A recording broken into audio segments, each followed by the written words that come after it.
Well, we are living in a polarized world, and our polarized world today is vastly different than it was 6 months ago. But here's what we all know. Yeah, the specifics has greatly changed, but the tension has always been there. This week I sat down and I did a simple internet search. I put in there, what topics not to discuss at family gatherings, family dinners. And I did a second one, what topics not to discuss at work. And what was interesting between these lists, they were almost all identical. And three polarizing P's were on both lists. Like these are the topics of conversations we should avoid at all costs, whether it's a holiday dinner, a family gathering, or sitting around the work table. I'm pretty sure that all of you will guess at least two out of the three. The first one is just parenting. I mean, have you ever been at that gathering or maybe at work and there's that one person that is the expert on all things parenting? They read that blog, they read that book, they went to that conference, and now they're an expert, and they are a parenting expert, and you're not. Experts just say, just stay away from that conversation. And again, we're not talking about a mentorship relationship. We're saying, hey, don't have that polarizing conversation.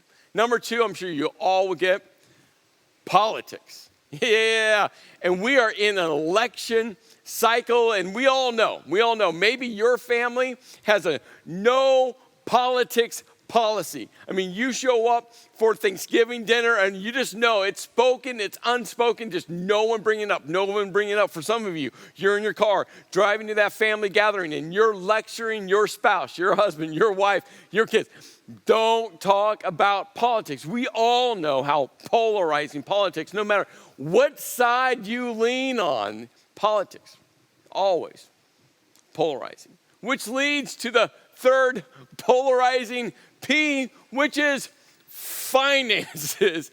And I desperately tried to find a P word for finances, and the closest I could get was the word philanthropy, which it's an okay word, but not really what the heart of finances is. And so I thought to myself, why can't we spell finances with a PH? There's plenty of words that sound like they start with an F that don't. I mean, think about philosophy and photons and phosphorus and philanthropy. So let's just start writing finances with a PH. I think we should go with it. And right now, some of you grammar spelling experts, this is driving you nuts. But just stay away from finances. We're not talking about a mentor relationship. We're just talking about sitting around a dinner table or around the conference room table. It's like, hey, just stay away from these subjects. I mean, just stay away from them. Stay away from them. Why? Because they're so polarizing. Well, another one that emerged on all of these lists was religion, church, faith, spirituality.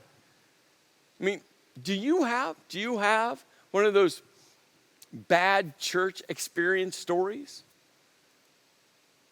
Is why you don't want to walk back into a physical campus because you have one of those bad polarizing church experiences in your past? Are you finding yourself right now, you're online and you want to be known, but you're scared. Why? Because the hurt from that bad church experience still lingers. That scar from that bad church experience is still there. I have a couple bad church experience stories that were so polarizing. You see, the church must be unified. And a unified church is the answer to our polarized world. And when I say a unified church, I'm not talking about denomination. I'm not talking about building. What I'm talking about, the church, a gathering of people that are pursuing a life to love, live, and lead like Jesus. That type of church. And here's what Jesus knew. A unified church is the answer. That's why Jesus prayed. John chapter 17, read it. He prayed for the unity. Why? Because what Jesus knows is when the world sees a unified church, they're going to lean in. They're going to lean in. They're going to lean in.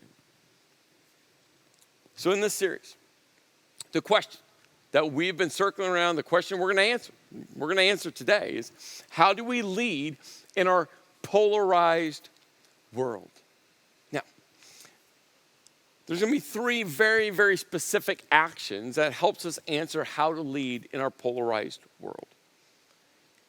And there's two different viewpoints in which you can apply these three different actions. At one viewpoint, these three actions are just great insights on how to lead. And so maybe for you, you're not sure about the Bible, you're not sure about Jesus. We're going to be looking at this interaction with a guy named the Apostle Paul. Maybe you're not sure about the Apostle Paul. I just want you to know, these three very specific actions, if you apply to your life, are going to help you lead. And remember, the leadership it's just influence. So if you have one relationship, right, you can influence, which means you're a leader. So these three actions that we're going to discover today will help you just lead. But there's a second viewpoint. You see, if you're a Jesus follower, these three actions are going to help you lead like Jesus. I mean, we're going to look at the Apostle Paul, and he's going to model these three specific actions. But the Apostle Paul, he just didn't make them up himself. The Apostle Paul was living his life to love, live, and lead like Jesus. And the Apostle Paul is just reflecting who Jesus truly is. But remember, the Apostle Paul, some 2,000 years ago, he was leading in a politically charged, power-obsessed, religiously conflicted, morally corrupt world. Sound familiar? Yeah. The years click by, but we understand that our polarized world, it's been polarized for a very long time. Now, a guy named Luke is actually going to be telling us this story. And what I love about Luke is, his spiritual journey. Luke started out to prove or disprove that Jesus was real. He investigated everything about Jesus and interviewed countless eyewitnesses. And along the way, he became a Jesus follower. And not only became a Jesus follower, he loved, lived, and led like Jesus. And in this interaction with Apostle Paul, now Luke, his whole entire life is he's now traveling with the Apostle Paul. So Luke is there recording this story. So let's jump in and remember three very specific actions on how to lead in our polarized world. While Paul was waiting for them, then meaning of Silas and Timothy, in Athens, Greece, the great city of Athens, Paul was greatly distressed at what? What was he greatly distressed at? To see the city was full of idols. Now, Paul's in Athens, and he could have been greatly distressed with a whole list of polarizing things. He could have been greatly distressed at the moral corruption of Athens. He could have been greatly distressed at the political infrastructure of Athens. Paul could have been greatly distressed about who was going to be the new emperor of Rome one day, right? He could have been greatly distressed. He could have had incredible amounts of emotional tension and a whole list of things that, he was navigating through in this polarized world. But what was he distressed about? All the idols. All the idols. He looked around and realized that people weren't following the one true God. You see, the Apostle Paul had a kingdom perspective. Remember that in a polarized world, it tries to get your eyes focused off of God and on everything else going around you. And Paul, in his polarized world, kept his eyes focused on who God was, sovereign God, who was on the move. And Paul desperately wanted to lead, to be a part of God's movement. So what does Paul do? Paul reasons in the synagogue with both Jews and God-fearing Greeks, as well in the marketplace. The marketplace was the agora. It was the hub of Athens. It's where you came and you bought goods and sold goods. It was the place where news was shared from around the world as travelers came in. It was a place where the great philosopher Socrates was known to, during his day, to walk through the agora. And anyone who wanted to talk with Socrates, he would engage in a conversation. I mean, the marketplace, the agora, was the hub. And Luke tells us that day by day, Paul was there with those who happened to be there. But Luke writes a very specific intentional word. He says Paul reasoned. He reasoned. He had a conversation. He had discussions with people. And this word is important because what Luke tells us next goes right against Paul's discussion, his conversation. Luke tells us that a group of Epicurean Stoic philosophers began to debate with Paul. Now, part one of this series, right? We know what happens in any debate. And there's something within all of us, right, that wants to win. And in any debate, there's always a winner. And when there's a winner, there's a loser. And in life, there's no participation trophies. And not only did these philosophers, these Stoic Epicurean philosophers, want to debate with Paul, they personally attacked Paul. Some of them said, hey, what is this babbler trying to say? And others remarked, he seemed to be advocating foreign gods. But Paul didn't take the bait. They didn't allow their personal attacks against him to suck him in, to take his eyes off the kingdom perspective down in this polarized world, because Paul realized there's something so much more important at stake. And then Luke gives us this insight. He said, they said this because Paul was preaching the good news, the gospel, about Jesus and the resurrection.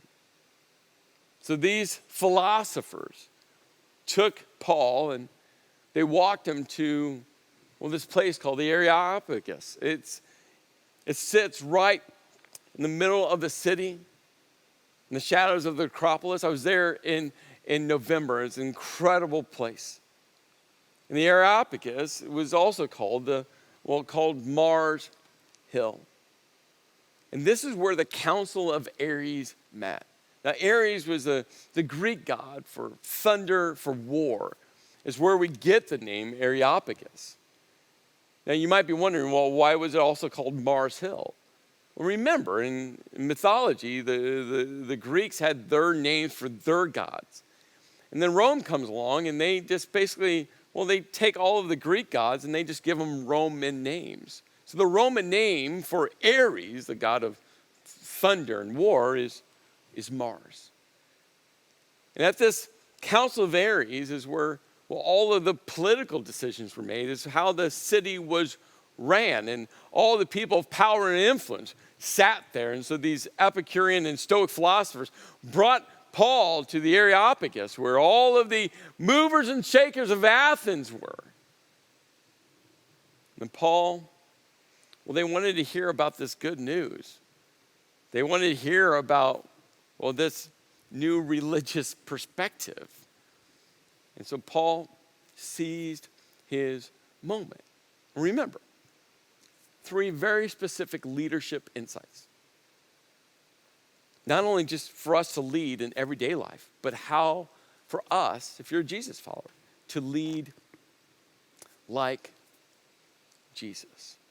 So Paul stands up in front of the whole Areopagus, and this is what he says. He says, people of Athens, I see that in every way you are pagans and are going to burn in the fires of hell. He didn't say that at all. But is your bad church experience kind of like that? As I looked at different church signs, photos that you find on the internet, it was interesting to me the number of these church signs that had the word hell on them. Now, I'm not saying that we shouldn't talk about hell. I'm not saying that hell isn't real. I'm not saying that. I'm just saying Is that the starting place? For you, you might have ran away from church just because that was the starting place. And Jesus just modeled something completely different. So did Paul. You see, this is what Paul said.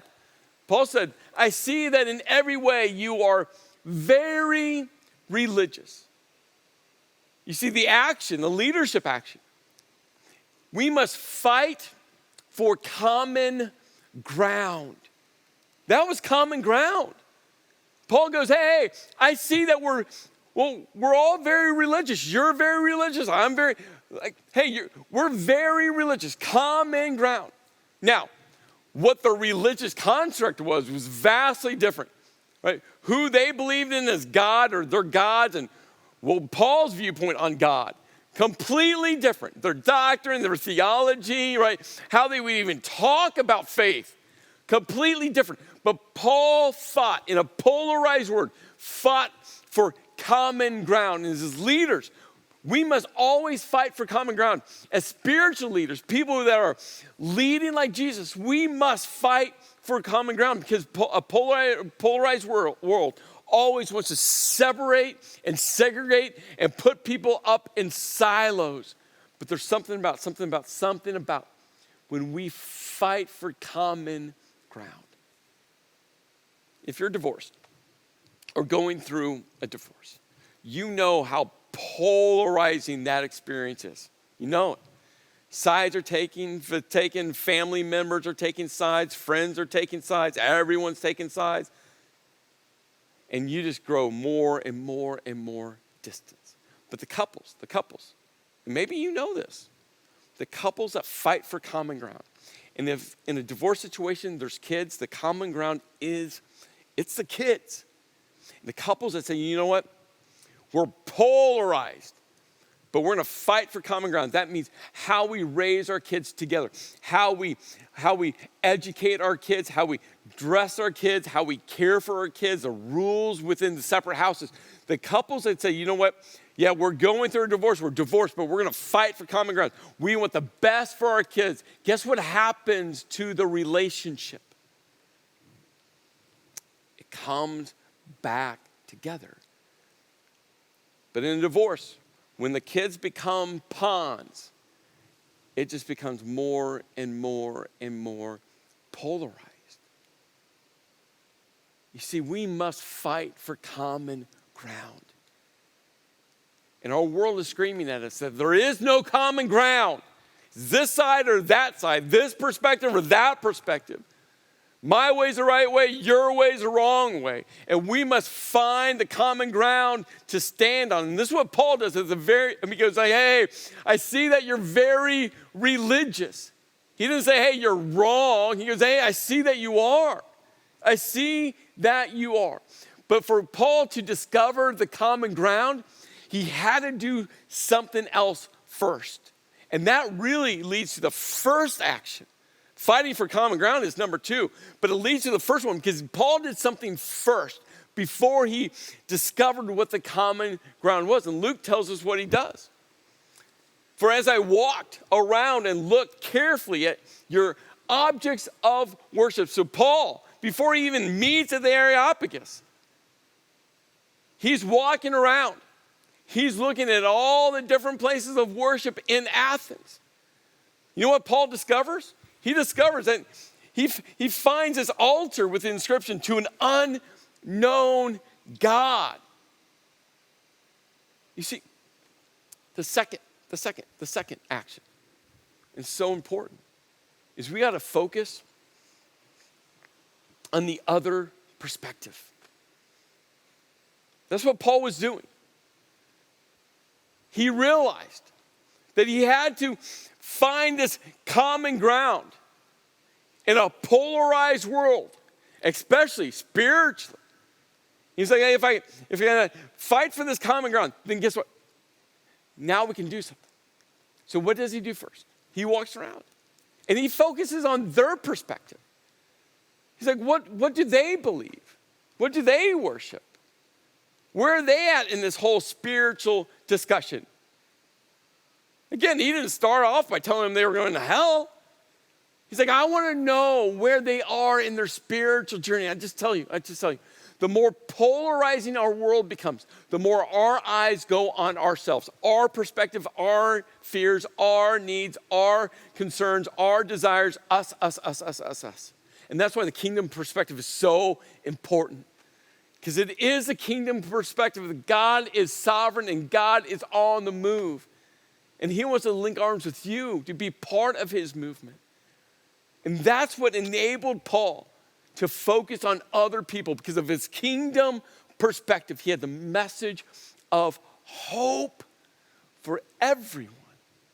For everyone. For everyone. And so he starts saying, you know what, I'm going to look through their lenses. I'm going to go where they worship and where they walk and their vantage point. You see, that's powerful in leadership. The more we can try to understand where someone else is, that's where we start to fight for common ground. Now, what Paul says next might seem very polarizing. But give me a moment, because what he says is not that polarizing. Luke writes, so you are ignorant, right? That feels like a polarizing word. But what Paul was saying was, hey, you just don't know what you don't know. That's all he was saying. It's like, hey, I get. I mean, you have an altar with an inscription to an unknown God. I understand that you're embracing, you're realizing you just don't know what you don't know of the very thing you worship. And this is what I'm going to proclaim to you. Now, Paul steps into something that's so incredible. He's focused on their perspective. He's fought for common ground. Hey, we're all very religious. And now, he's going to lead to the third action. He's going to lead to the third action. And this is what he says. The God who made the world and everything in it is the Lord of heaven and earth. There's kingdom perspective. And does not live in temples built by human hands. And he is not served by human hands as if he needed anything. Rather, he himself gives everyone life and breath. I mean, think about it. Part 1 and 2 in this series. The interaction with Jesus about taxes, but it wasn't about taxes. He asked the question, whose image? He was getting back to all people, everyone, made in the image of the Almighty God. And this is what Paul's saying. He's like, hey, rather, he himself gives everyone life and breath. They're made in God's image and everything else. From one man, he made all the nations that they should inhabit the whole earth. And he marked out their appointed times in history and the boundaries of their lands. God did this so that they would, what? Seek him. I mean, Paul was like, hey, you got an altar to an unknown God. You're searching. You're seeking. You realize that there's a God that you might not know about. And I'm here to tell you about the God you might not know about. And perhaps even reach out to him and find him. Though, guess what? God is not far away at all. And then Paul does something so intentional. And what he says next, we call it a Bible verse. Right? Verse 28 is a Bible verse. It's a verse in the Bible.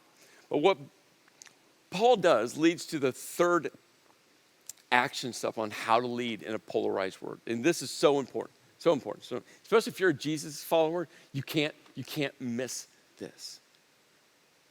This is what Paul says. For in him we live and move and have our being. As some of your own poets have said, we are his offspring. So what Paul does is quote two secular pagan poets, authors.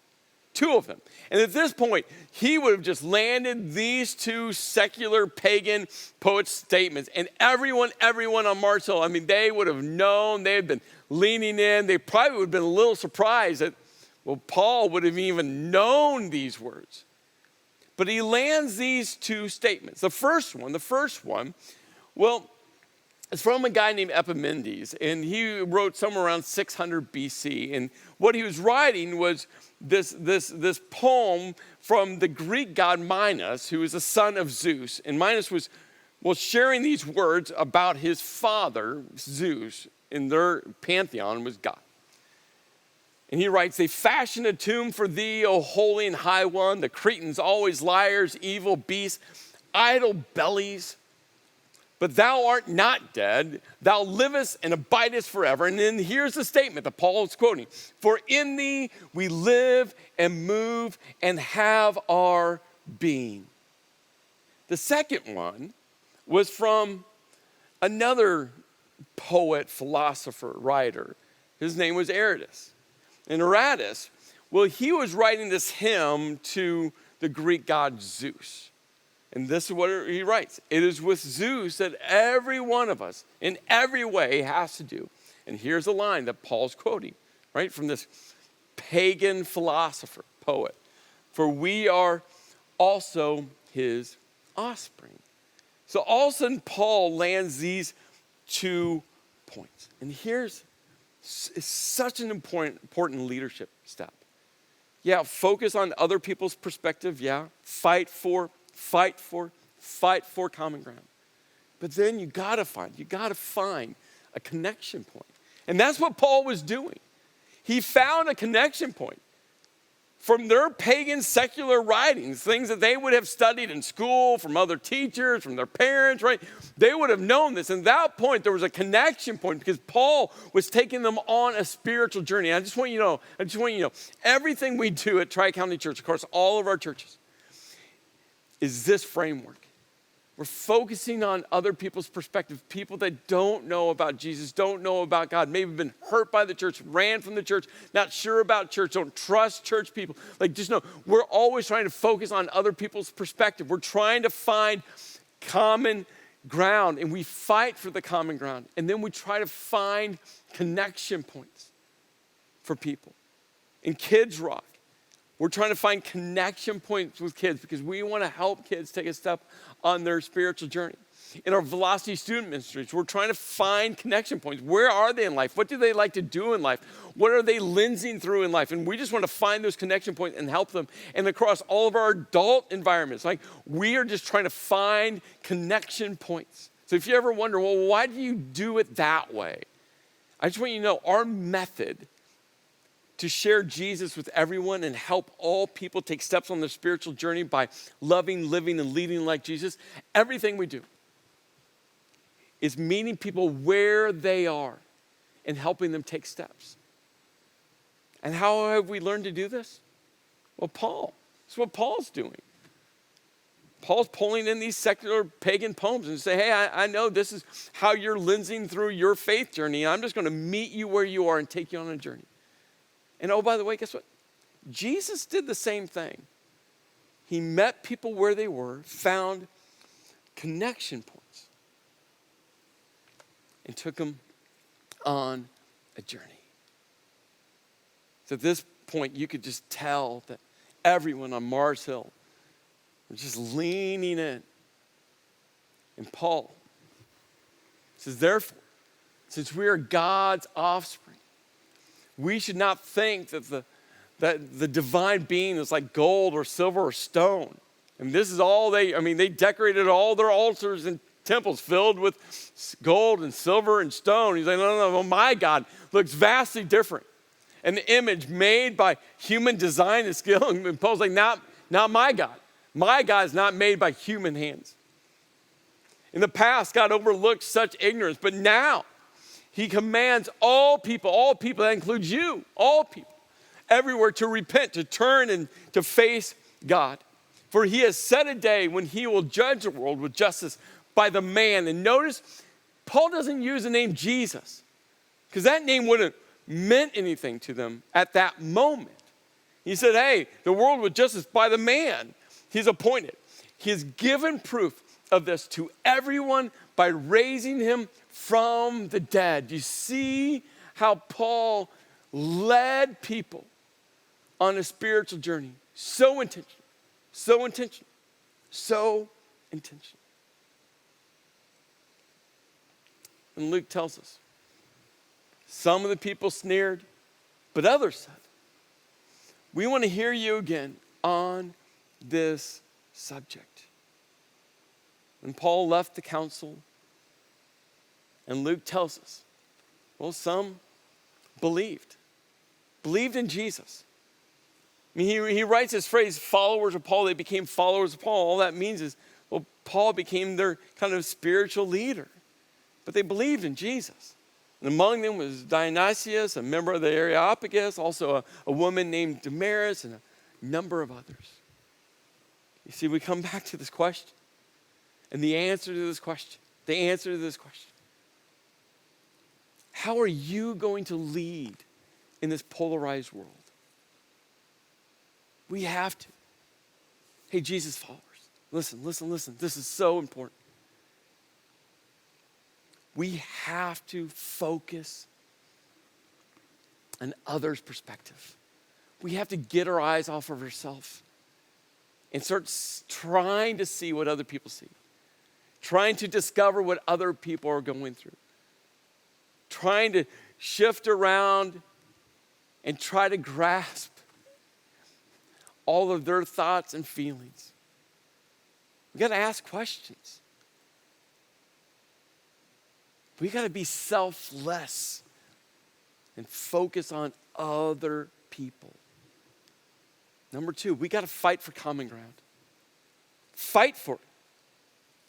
Because if we don't fight for common ground, this world will polarize the church. You, me, people. So let's fight for that common ground. And Jesus is that common ground.